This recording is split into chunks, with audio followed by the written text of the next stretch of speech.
Okay, today we're talking statement decor. In this case, I was able to forage literally buckets of greenery, and I wanted to show you kind of how I use that and how I think about statement decor in general.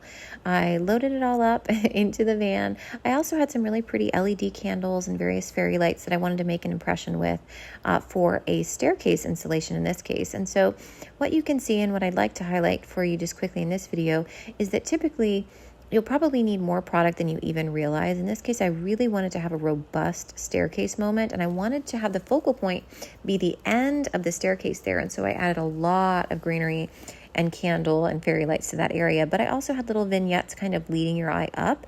So the key for me with statement pieces is making little moments of intrigue, like the wood pieces there or the candles at the top of the stairs, or sort of the middle of the top of the stairs. Use a lot of product, use them wisely, and then incorporate candles or extra accent pieces where you think they might make a statement. It doesn't have to be a huge budget, but you can do a lot even with just foraging and candles. So I hope this inspires you for the holiday season, and we'll see you on the next video.